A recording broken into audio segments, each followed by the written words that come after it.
Okay, so I wanted to go over the last assignment that I sent out to you folks. That is the one dealing with liquid rocket motor fuel.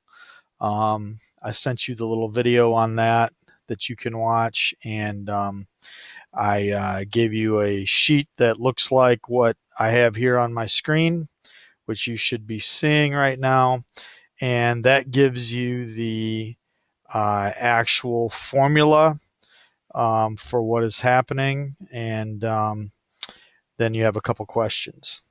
Also, I figured I'd put my uh, webcam image in this as well, because I haven't seen you guys in a while. You haven't seen me.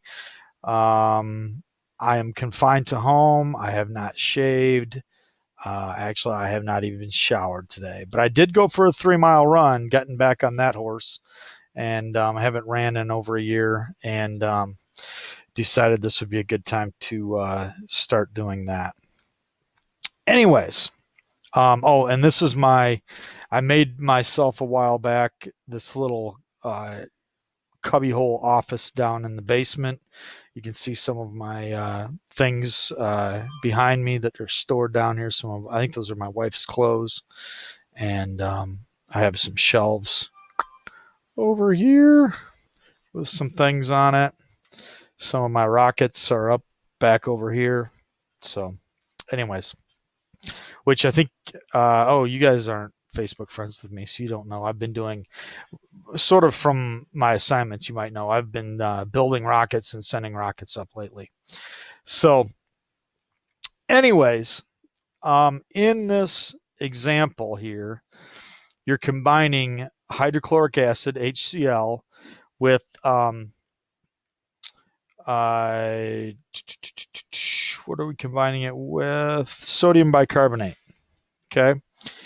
So you're combining hydrochloric acid and sodium bicarbonate, and you're getting water, sodium chloride, and CO2 as the products from the reaction. So the first question is this equation balanced? And yes, the equation's balanced. When you figure it all out, it all works out.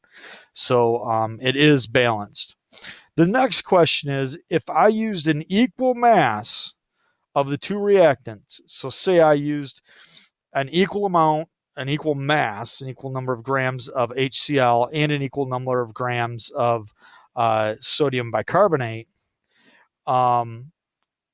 which one of those two would I run out of first? That's the question. So this is actually, it may not be quite as intuitive as it could be, sort of because it's so simple. But basically what you need to do, because each of these is 1 mole, so I have 1 mole of HCl and 1 mole of NaHCO3,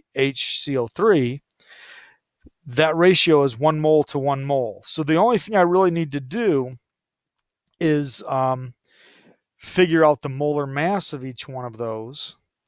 And I can figure out the problem just by picking some random numbers. So in my example here, I used 100 grams of HCl and 100 grams of NaHCO3.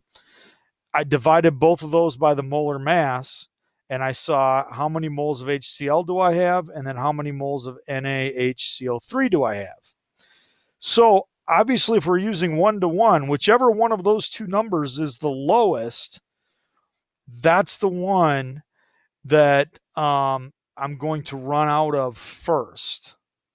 Does that make sense? That's sort of the heaviest of the moles. That's the mole that has the most mass, or that's the heaviest weight.